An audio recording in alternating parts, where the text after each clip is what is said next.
your moderator, good friend, and a local horror aficionado. Ladies and gentlemen, give it up for Lisa Passanelli.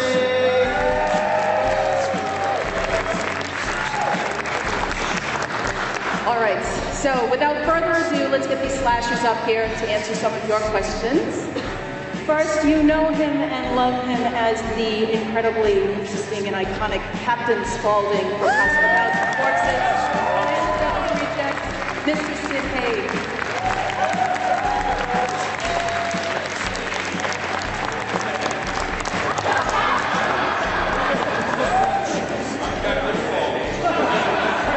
This is when my experience with teaching freshmen is going to come in handy.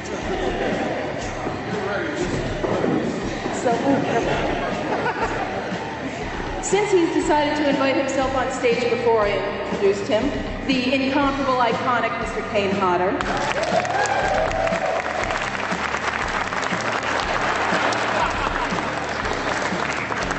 Good to see you, Kane. From Texas Chainsaw Massacre 3, Leatherface, R.A. Mihailoff. And who can tell me what RA stands for? Everyone, reach around.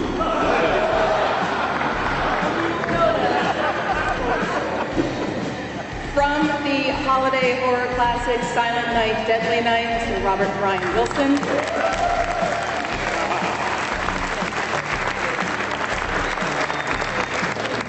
Yeah, you're already shit now, pal. And last but not least, from an No, it is least. What? It is least. Oh, no. From an American Werewolf in London, David Naughton.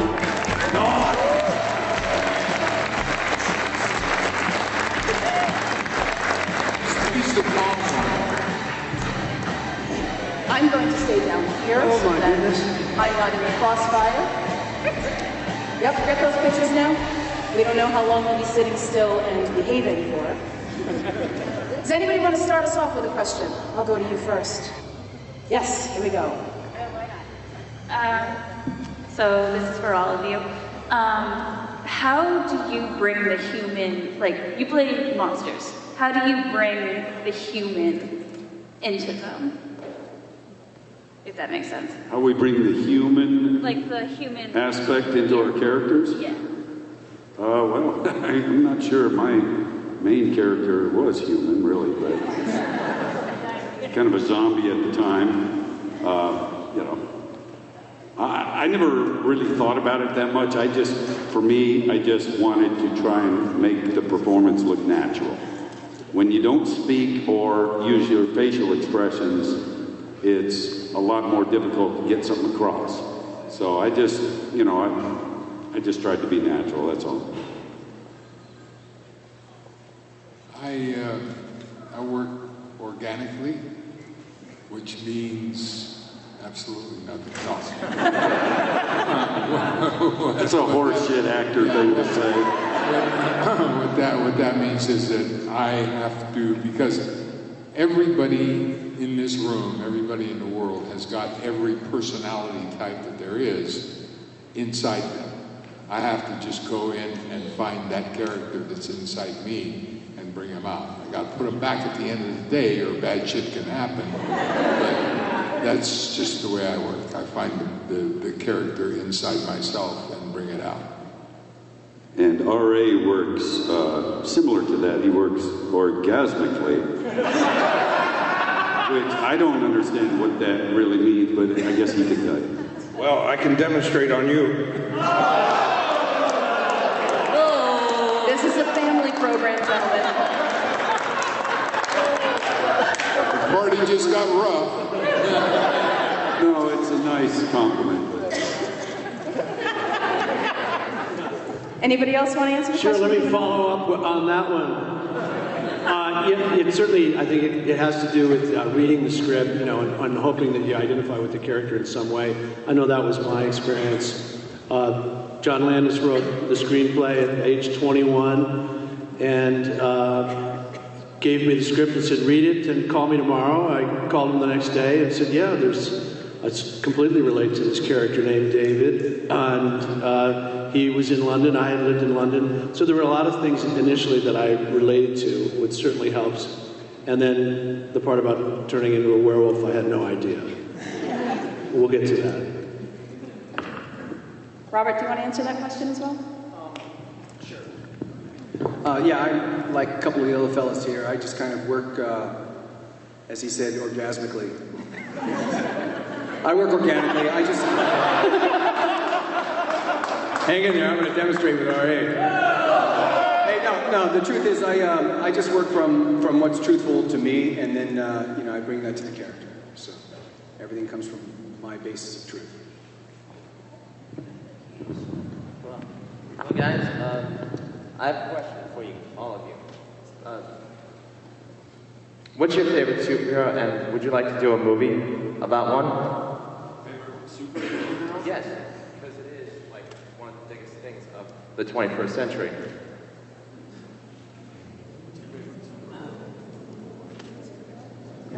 Your favorite superhero, and would you want to make a movie as that superhero, correct? Plastic Man. There you go. Plastic Man was the shit, okay? The bad guy would sit down in the chair, only Plastic Man was the chair. That's my guy.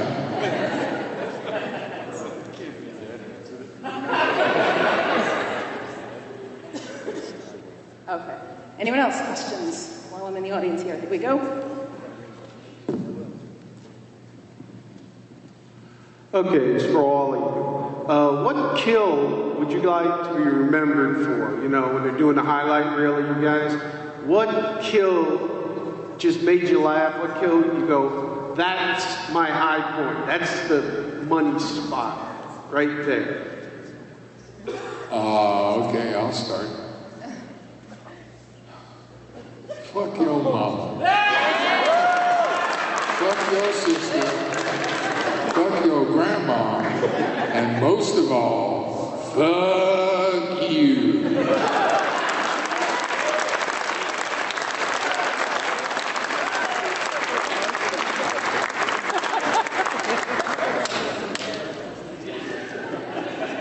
Motherfucker got blood all over my best flounces. Well, if we're talking about kills, then for me, favorite Jason kill is Sleeping Bag, Part 7. Yes. And the only kill that I like better than that overall is a Victor Crowley kill. The first Hatchet movie where I take a bitch's head and rip it apart by her jaw. Pretty brutal. So I love all the kills. And I have like 145 of them or something like that. So it's hard to choose. I love them all, but those are two that stand out. Well, I get to plug a new movie. My favorite kill is something I did in a movie called Slasher.com. It's making the festival circuit right now.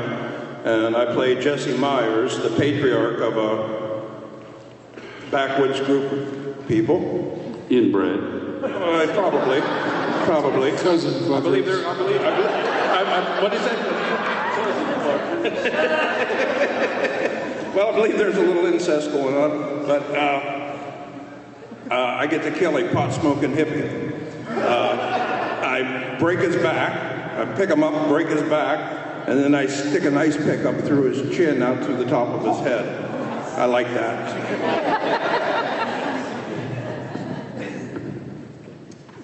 I'd have to say for Billy, my favorite kill was creeping through the store when I then pulled back the bow and arrow and shot the clerk at the door. But I like these other fellows. My favorite parts of the film was definitely killing. It's just fun, you know. The crew and everybody puts a lot of emphasis on it, so it's it's kind of the highlight. But yeah, my favorite was certainly shooting the bow and arrow. It was just fun creeping through the store. It was kind of like a kid playing hide and go seek, but you get to kill someone at the end. Sorry. I would have to say, for my character, I had to turn into a wolf to do these kills. So it wasn't really a kill from a standpoint of a human sacrifice or anything like that. My favorite scene, though, was I actually got into the wolf suit to see how uncomfortable it was. This was in the subway or the underground scene when the guy's going up the escalator, looking back and going, "Good Lord," and so we had a chance to stalk him and ultimately pounce and dismember him. It was all good. Other favorite kills are Frozen Head, Jason X, and chopping the guy's head off with a shovel in the first Hatchet.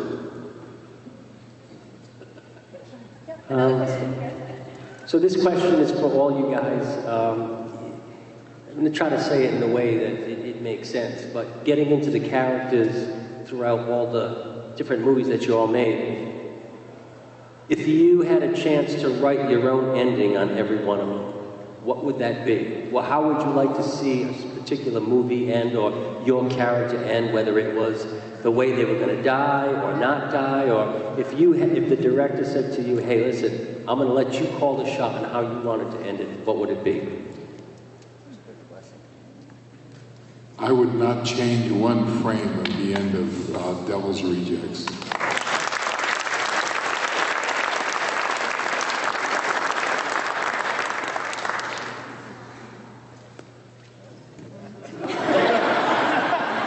Next.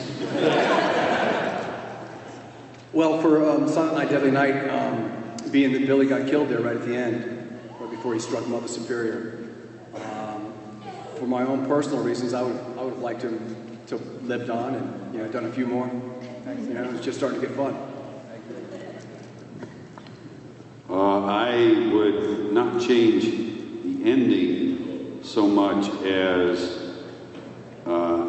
I would have put myself behind the hockey mask in Freddy versus Jason so I could kick that fucker's ass. Didn't get the chance, but... Okay, another question here. Thrilled to be in the room with all of you guys, but I got a question specifically for Sid about how crazy was it shooting in the Philippines back in the day with Jack Hill and Eddie Romero on all those wonderful exploitation films? Okay. Don't tell the ladyboy story. Yeah, everybody has this idea of being an actor and it's all bright lights and limousines and shit. Yeah, except when you're in the Philippines. We were doing a picture called The Big Birdcage. Jack Hill, the director, found this location in the most remote part of the Philippines. It was in Banaue, which was in the highest regions of Luzon. This place is so remote that they were completely untouched by the Second World War. They didn't even know there was a war going on, okay? And that's where he wanted to shoot. And it was an area that was full of headhunters, okay?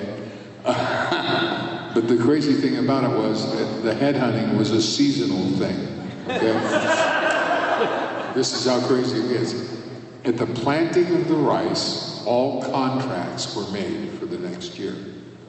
At the harvesting of the rice, it was time to pay off the contracts. If you didn't pay off the contract, off came your head, okay? So we're walking down the road with our guide, and he said, up over the top of that mountain ridge is a beautiful, pristine village, but you don't want to go there. Don't tell me I don't want to go someplace. It's the worst fucking thing you could possibly do. So we got a couple of crew guys, and off we went up the mountain, and it was like miles. We got to the top and looked down, and it was this most beautiful, pristine, quiet, peaceful village. There was a big hut in the center of the thing, and it looked like they had some kind of ceremony going on. And later on, I found out it was the ceremony for the planting of the rice. And the guide said, "Just wait here. I'll go down and see if it's okay for us to come in." That should have been my warning right there. So he went down, and these are cone-shaped huts up on stilts. So he kind of disappears under the eaves of this thing, and then he pops back up and motions us to come down.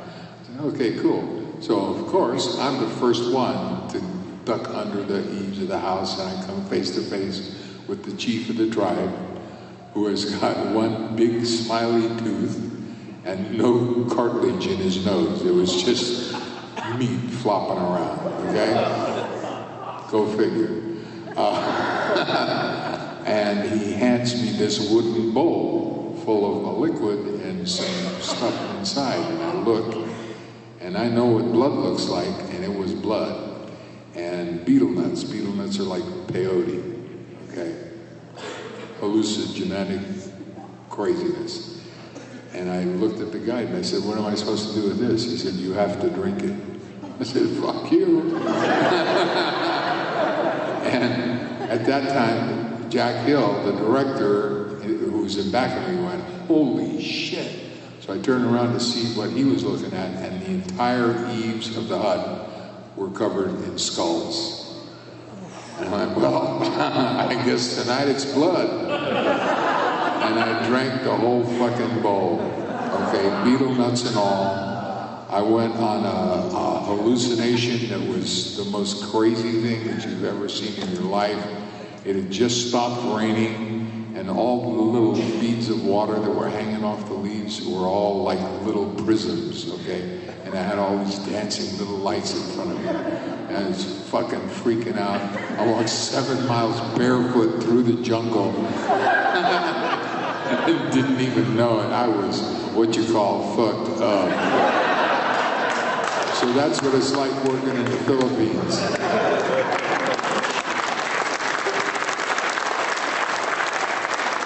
Who has some LSD on? I want to see that. Come on. I also liked curb stomping his ass across the table in Hatchet 2 and punching the guy's head off in Jason Takes Manhattan. Keep coming to mind. There's quite a few. Our next question's over here. If your favorite character you've played could fight another villain, who would it be, and who do you think would win? You read that. Our audience is prepared. What? So it was, if your character was not a villain? If your favorite character that you've played, your favorite villain that you've played, could fight another villain, who would it be, and who do you think would win? Well, for me personally, in the Hatchet movies, I have now killed every other major horror character or actor playing the character. So that's been kind of fun to kill Leatherface and Candyman and Freddy, because he was in the first one, and all these other guys. But I really would love to, for me as Victor Crowley, to battle Ash. I want to fight Bruce. Remember I said that, Bruce?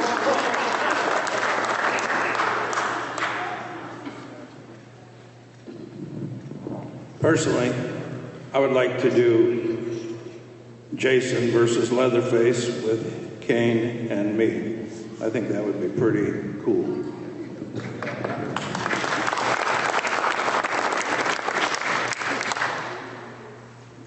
I could fuck up Freddy.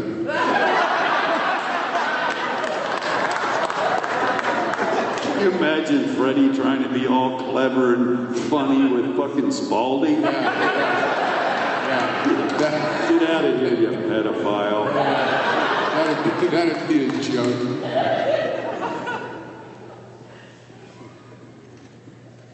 Hi, many of you have played like very stalker killers, the sort that are on screen for a while before you strike, and I'm wondering, what is going through your head as the camera's on you and you're trying to convey the sheer dangerousness of the situation to the audience? What are you thinking about when you're portraying that sort of role?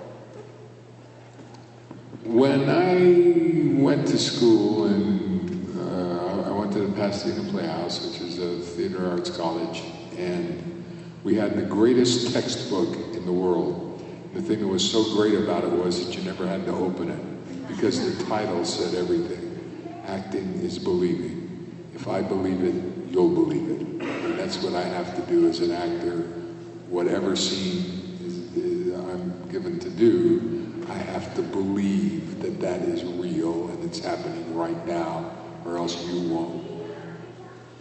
And you know, I completely agree with that, because I would go to the extent, you've probably read about it in interviews and stuff, I'd go to the extent of when I'm playing one of the characters that's about to kill someone, and we're getting ready to do that scene, I know that the actor is watching me off camera.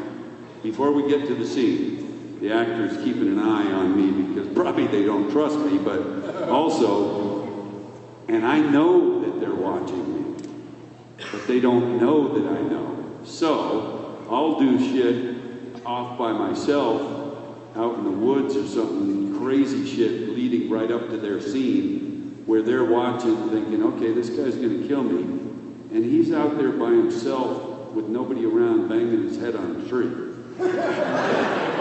So it gets into their mind, wait a minute, is this guy taking it a little too seriously? And without fail, every time we get to that scene, they're way more scared, and it's authentic than they would have been if I hadn't fucked with them. For my own benefit, too.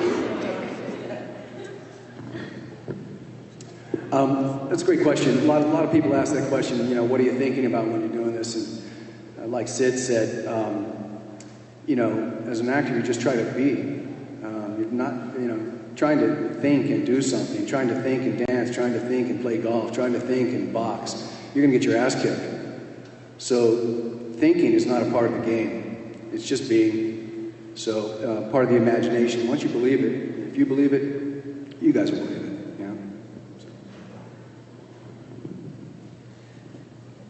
If you had a shot at switching characters with somebody, who would you pick and why?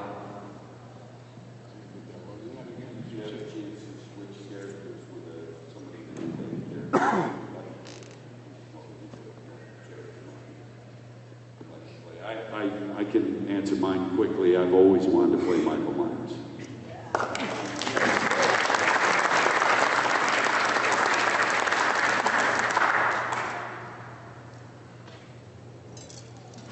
I'd like to play Frankenstein. And the thing that inspired me to come to that was Robert De Niro's portrayal of Frankenstein. He was right on the money. You know, it was a man that was put together. It wasn't some robot thing with bolts in his neck and shit. Nothing against Karloff, okay, because he was magnificent, but the idea of someone who was put together with pieces of other people, okay, I'd like to try that shit out.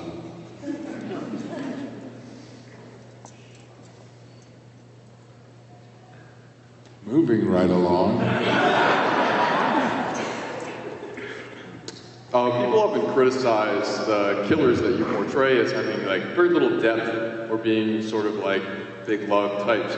But my question for you would be, what do you find was the most interesting or complex aspects of the characters that you played?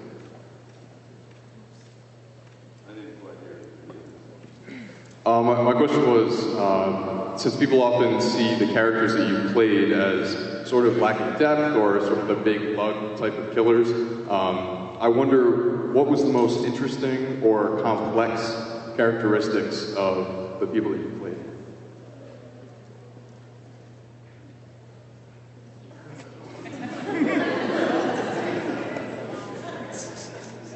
Are you fucking with me?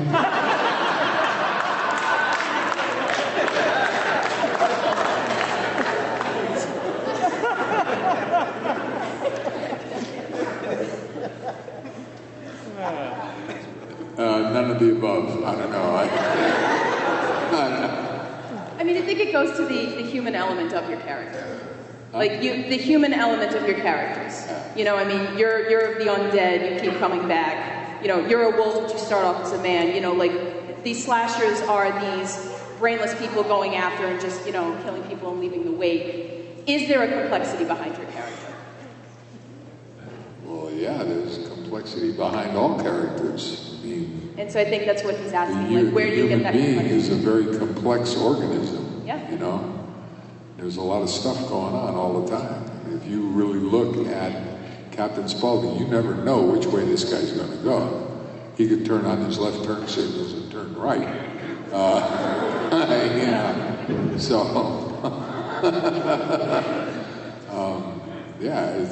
Everybody's complex. You just have to be able to throw a rope around it and control it when it needs to be, I think. All right. And that's the easiest way for an actor to cry is to try not to cry. And as far as, Jason and Victor Crowley, not too complex, but when I played like the character, it was a real guy, Dennis Rader. He was known as BTK. He was a serial killer in Kansas.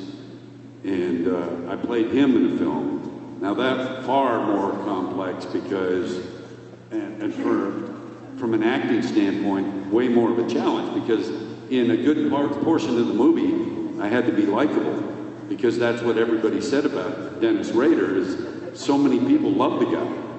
He was a scout leader, he was a church president, and he was fucking murdering people in his off time. So for an actor, what a great role to play where you have to be seriously demented and murderous at some times, and then likable and almost funny and goofy in other scenes. And that's why I love doing the movie, because there were so many different layers to this guy's personality. And somebody told me recently that he was trying to contact me from prison, Dennis Rader. And I assume that's because he heard I played him in a film. So my initial reaction is I'd love to talk to the guy because I think it's fascinating. Serial killers in general are fascinating to me, that they can be successful for so long and have such dual personalities. But I don't know, maybe he doesn't fucking like me for playing him in a movie. I don't know. And I'd hate to think he's going to send somebody to fucking chop my head off, but that's what I've heard. So when you play a character that's fictional, you do whatever you really want. You play a character that actually lived, I feel that you have to kind of stay true to what he was presented as. So. Ari, could you also speak to that question? The idea of Leatherface, and he's this, character who runs around the woods and in the streets with a chainsaw, but in your film, he has a softer side, he's more gentle in Texas Chainsaw 3. Well, thank you for recognizing that. I think in Leatherface, he's kind of like a misunderstood child in a way. I think he's manipulated by his family. So in that sense, he's compliant. He's moldable.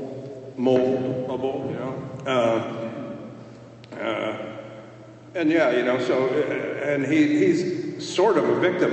We never saw what was under that mask, and I was signed to do 4 and 5, and we were talking about in 4 or 5 doing a reveal of what his face was like. I guess in one of the later remakes they did show his face, but I didn't pay attention to that because I didn't have anything to do with it. But I'm sure something happened to him. He had some kind of catastrophic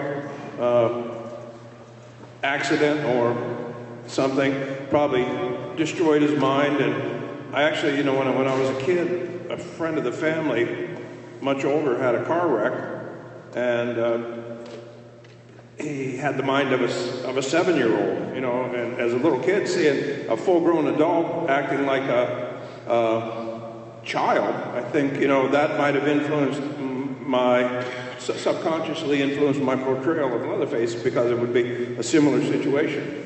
So, but then, of course, because he's big and strong and has a chainsaw, he, set him loose and he'll kick ass and, raise hell. I had two questions for Sid. My first question is, what fond memories do you have from doing the movie Spider Baby? And are we ever going to see another movie with Captain Spaulding and the Klan? Yeah, Captain Spaulding's Hawaiian Vacation. Not Philippines? No. Fuck the Philippines.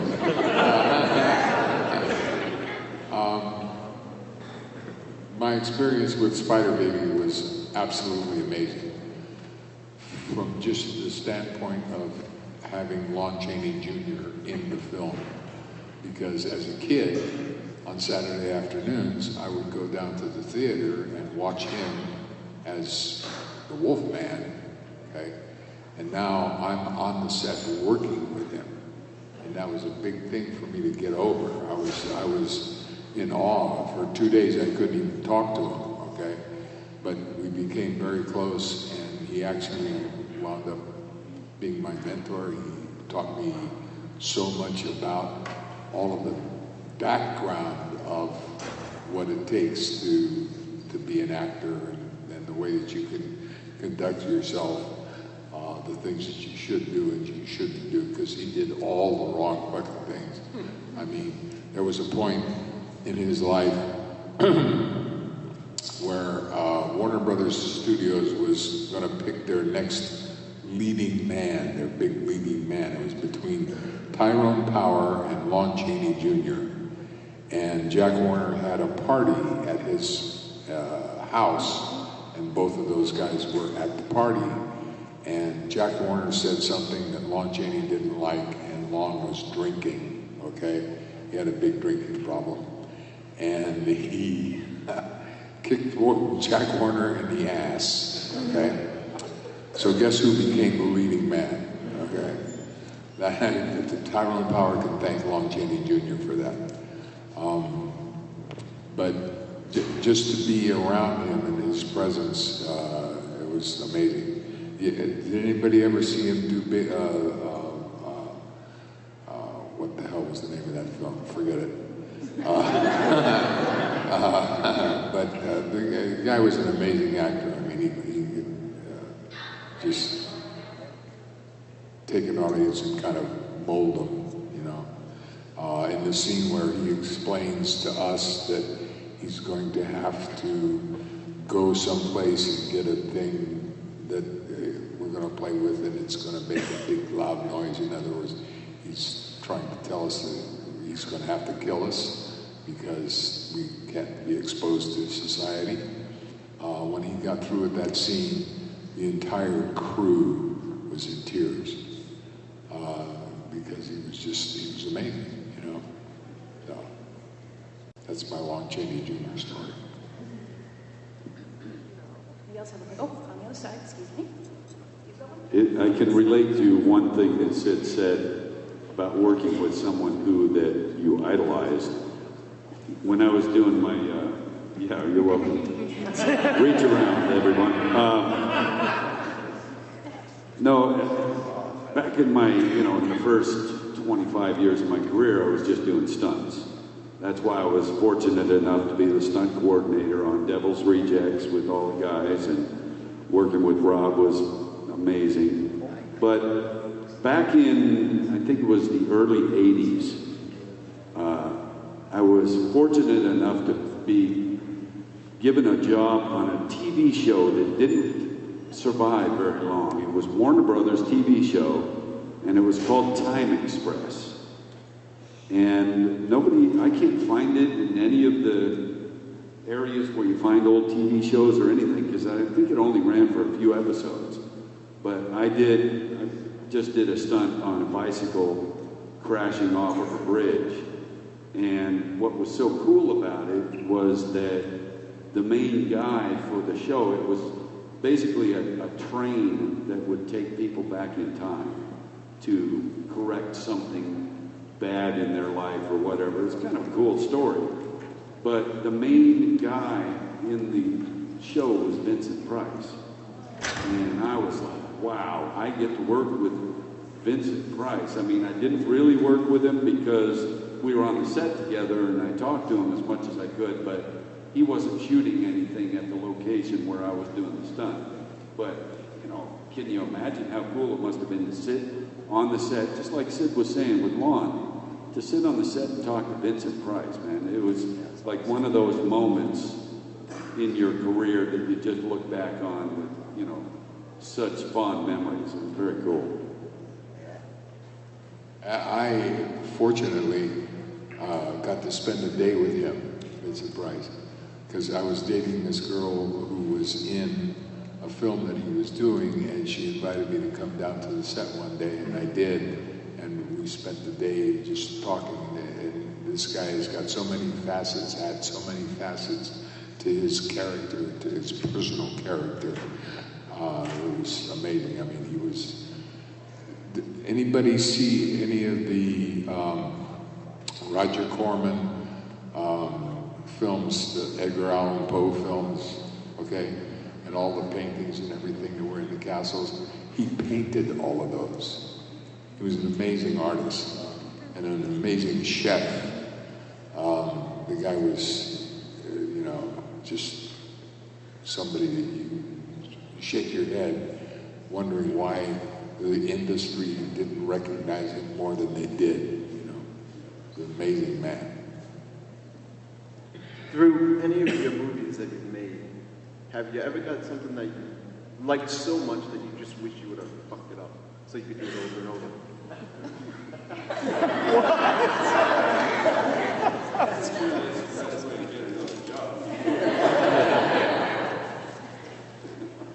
In the business of fucking shit up, okay? I mean, I will fuck people up, but I don't fuck shit up. I did have one thing that was pretty cool that I didn't want to fuck it up, you know, but I didn't really want the scene to end. It was a movie called Monster with Charlize Theron. I was the stunt coordinator on it, but I also played the cop that arrested her at the end of the film. And I was, you know, undercover. It was in a biker bar. And the scene that we shot, that scene in the bar where Eileen Wuornos was arrested, the exact same bar. So it's very cool that we're shooting in the same location. And when I talked to Charlize about doing the scene, she wanted me to handcuff her and throw her in the back of the squad car.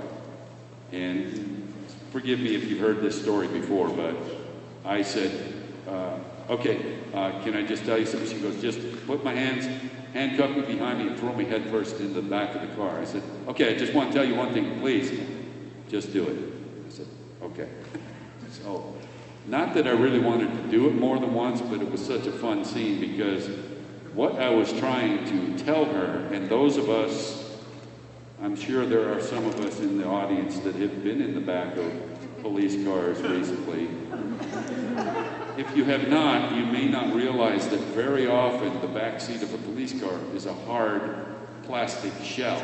It's not a comfortable seat, so that it cleans up from blood and other excretions. And I was just trying to Way to put it. Way to put it. God damn. Shit, the guy's got a vocabulary, okay. But, so I threw her in there head first with her hands cuffed behind her, and she clanked around in the fucking seat. And then we took her back out, and she goes, oh, I see what you were trying to tell me now. That's all it was. It wasn't going to be a nice cushy landing. That's all I was trying to say. But if she had known, she probably wouldn't have wanted me to do it the same way. So I think it worked out for the best. And she was, you know, she was very game to do pretty much anything as that character anyway. And I kind of wanted to do it again and again just because here I am, you know, she wins an Oscar for that performance, and I'm throwing her head first into a fucking police car. And now there's a guy that RA and I worked with, and I had worked with him the year before, in fact, who is nominated for an Oscar tomorrow for his performance in Captain Fantastic. And he worked in Texas Chainsaw Massacre with RA and I, and it's Viggo Mortensen. He was in that movie, and I did another movie with him before that called Prison. So it's very cool to work with somebody and then see them go on to, possibly win an Oscar. And he's a great guy too, so I hope he wins. I just thought of a scene that I wanted to do over and over again. It was Ginger Lynn. Yeah.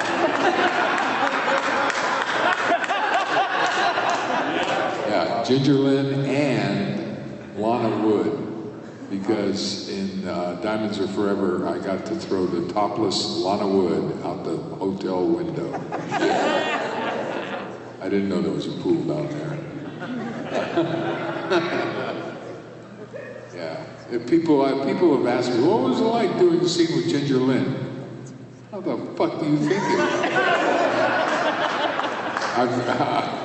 I've got the most famous adult film star in history writing me like I'm in the Kentucky Derby. And how else do you think it's going to be? Jesus Christ. I was there because we had some action to do, and I remember Sid kept saying to Rob, I didn't care for that one. Can we go again? There was one thing. I told Rob, I said, okay, I have to do this with my underwear on. And he goes, why? I said, because if I go skin to skin with her, this is going to be a whole new kind of movie. But I said, I would like to do one thing that will piss every woman that sees this film off to the max. He goes, what's that? I said, I want to keep my socks on. Ladies, show of hands, how many would be pissed off? Show of hands, yes, I know you would. How's it going, guys? Since you've all played, characters that are villains and pretty scary, I'd like to know from each of you, what in your opinion makes a character or a villain scary? I'd like to know what you think makes somebody scary.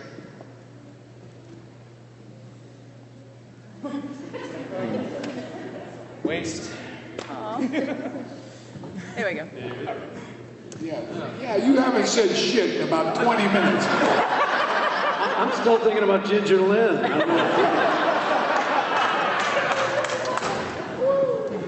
No, I mean, what can I say? I had Rick Baker makeup, which, talking about Oscars, this was his first Oscar that he won. He certainly won, I think, at least 5 more since that film, since American Werewolf. But yeah, we had, the unpredictability of the character, not knowing what a character is going to do, I think can be extremely terrifying. But, I had some crazy makeup on.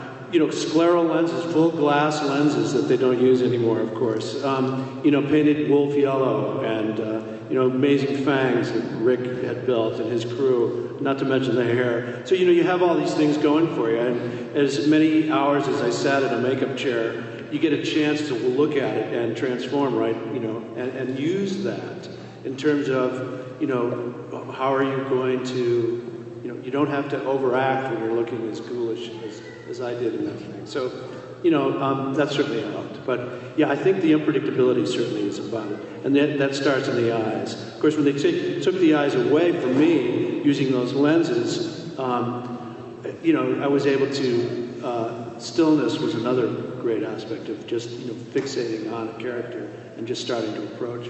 So those were just little techniques that certainly worked and was a pretty good payoff. And you got to go back to what Sid said before. If it's believable, it's far more scary. You got to be believable in that character, whatever it is. Yeah, and also I think a lot of times the writers kind of will set you up. They'll give you a character and they'll bring in a guy perhaps that's somewhat innocent. Same thing with Billy in Silent Night, Deadly Night, somewhat innocent, somewhat troubled. And then that's where the unpredictability comes in, and then he turns on you. And that's I think that's good writing. And then of course, as the character, you just try to be believable, try to be honest. Because I think you guys see that if it's too far-fetched, it's too campy or whatever, you guys can appreciate that to some degree, but it's hard to believe that character would swing the other way. And then there's the opposite end of that, where the writing is really bad, okay? I did a film called Galaxy of Terror, and Roger Corman wanted me to do this role. And he and I had this great working relationship. He would send me a script and the contract, I'd read the script, and if I wanted to do it, I'd sign the contract, and it was over and done with. That was it. And so he sends me the script for Galaxy of Terror, and I called him the next day and I said, okay, I'll do it on one condition. He said, you know you're not making any more money. I said, yeah, I know. You're Roger Corman, okay? He said, what's the condition? I said, that I do it mute. And he goes, why would you want to do it mute? I said, have you read that shit? Oh yeah, okay, you can do it mute. Which also makes the character kind of scary and creepy because it just never says anything, you know. You never know what's going on up here. When you don't know what's going on up here, you get a little nervous, you know. Yeah, I also think writing is a very important first step. Let's face it, without Victor Miller, there wouldn't be no Jason. Right? Yeah, so that's the first step. And then you add that's the first ingredient of this recipe. Then you add in an actor, and if the actor's doing his job well and with conviction, that pushes it to another level. And then you all participate with the willing suspension of disbelief. Because I hate to tell you, there ain't really no guy running around in the woods with a hockey mask killing people with a machete. And, well, what I'm saying is... depends where you live. Well, there may be, but what I'm saying, you know, but the point is, as an audience, you have the willing suspension of disbelief. There's no werewolves, I don't think. I don't know, maybe, you know, what I'm saying. You have to buy into it. And if we're doing our job well, it makes it easier for you all to buy into it. That's all I have to say. Yeah, so I had a question. Accepting the fact that you guys have been doing horror for years, how do you think that horror has changed from the 70s, the 80s, the 90s, up to present day? Do you prefer practical effects over CGI? Do you think that CGI can be beneficial? What do you individually prefer in your films? I hate CGI.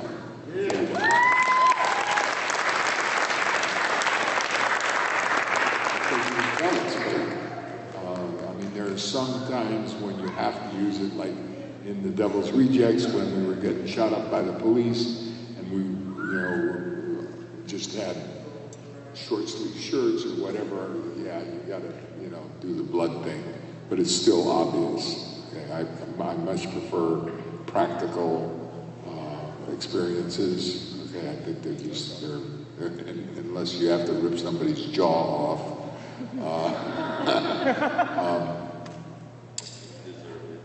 Yeah, she deserved it. But there's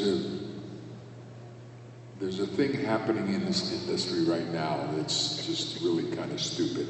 Okay, casting is being done basically by media numbers. If somebody has huge media numbers, they hire them for the job because that means that, well, that guy will put X number of butts in the seat, okay? And then the second weekend of the film happens and there's nobody in the theater because the guy can't act his way from here to the end of the stage. And so there's that element. I mean, when I started in this business 55 years ago, and I went on an audition, the director was there, the producer was there, the casting director was there, the casting director for the network was there, and you did your scene for them. Now, you're asked to go to some office and put something on tape, working with somebody who knows absolutely nothing about acting, and talks to you like this, and you're gonna make a response to somebody that's talking like this. No, I'm sorry. So there's a lot of cheesy shit that's going on right now that I don't like, okay? And there's also the fact that, you know, I love the idea that people want to be filmmakers. You know what? Learn how to do it and then do it. Don't learn how to do it while you're doing it. Okay? Just because you have a credit card and you can buy some equipment doesn't mean that you are a producer or a director. Okay? Education has to take place, number one. I'll get off my fucking soapbox.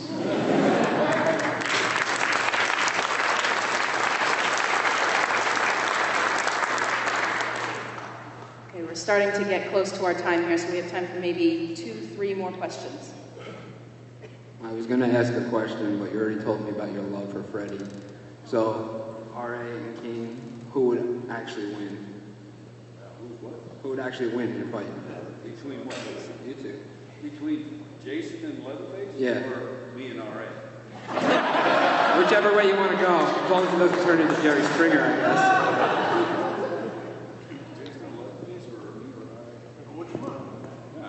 Okay. Yeah. Leatherface and Jason, that might be a good fight. Well, no, I hate to say it, but I disagree with you 100% on the whole thing. I believe that... How did I know that was coming? I believe that as much as it eviscerates me to admit this, what the tail of the tape would be Jason beats Leatherface simply for the fact that he's, you know, like immortal or whatever. So, I mean, he only has to kill me once and Leatherface is dead. I'd have to, Jesus Christ, I don't know. You can't shoot him, you know, I don't know, what can I do? What could you do to kill Jason? Nothing. Everybody keeps talking about McGregor and Mayweather fighting. That'd be a good fight, but I think a better, you know, gate would be Mihailoff and Hodder with England reffing.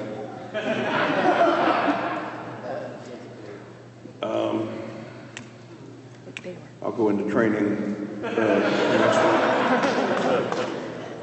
Dun dun dun dun dun dun dun. Let's just now be honest. Yes. Let's see who has more recently punched someone in the face without trying to be tough or anything. Okay, yeah. How long has it been? Oh, I haven't been a while. A long while. Ring the bell. What is your name? Ding ding. I thought yours would be in the last few months, but... No, I don't think I've punched anybody in a long time. It might change in a minute. It might change in a minute. Go ahead. No, I haven't, actually.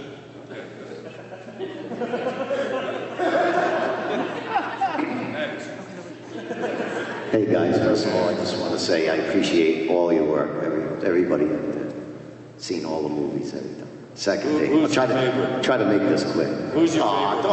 Don't. You're gonna make me answer that.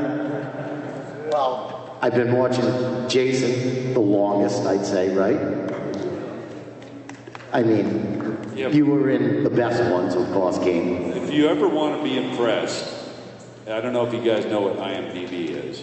Yes, of course. Go on IMDb and look at this man's... Oh, I know. I'm gonna watch that Galaxy of Terror, even though he said it sucks. I want to see it.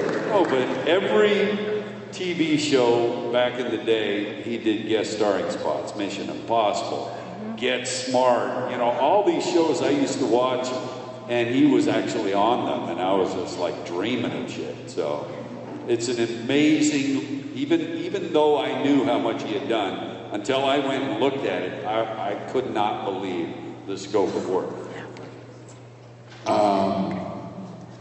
The reason for that scope of work is because of you. Without you, I got shit. Okay? You're the ones that make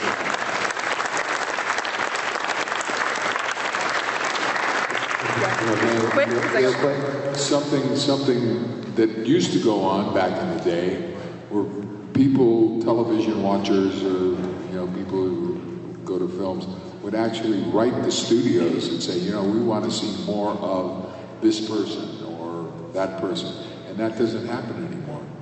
In an era where communication is instantaneous, you want to see something, get on the website of the studio or the network or whatever and say, this is what I want to see. And get enough of your friends to say, this is what I want to see. And that's what you will be seeing. Because they don't have a fucking clue what to put on the air. They're waiting for you to tell them what to put on the air.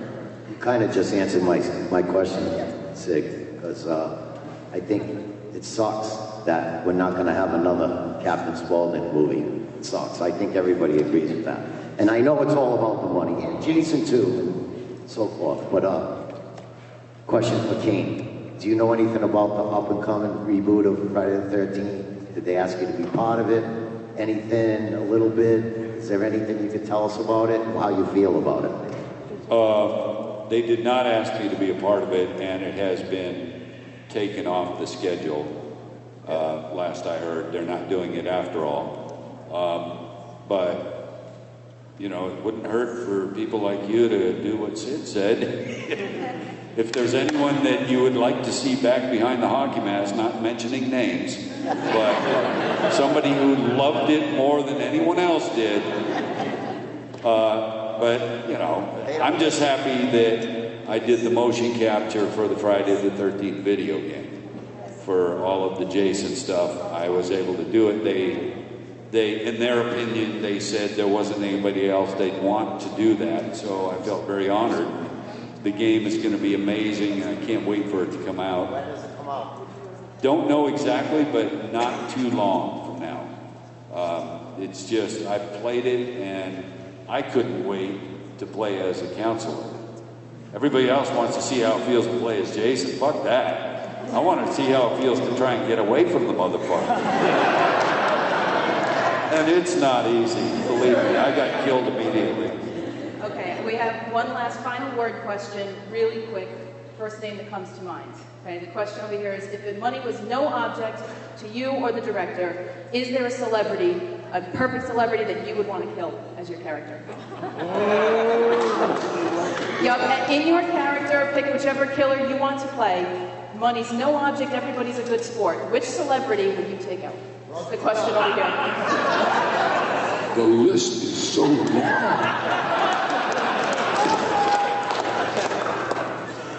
Anybody have a quick one? No? We're not going there. Nobody's going to say Donald Trump? No?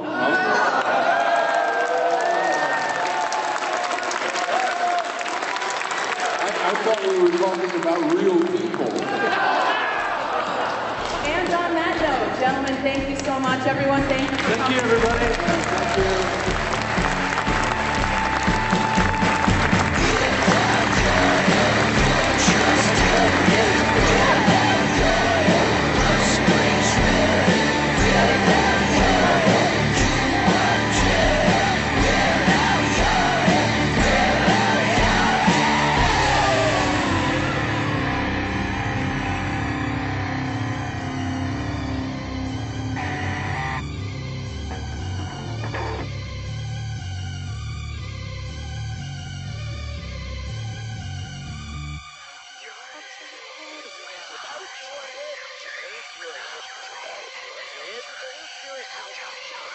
Without your head,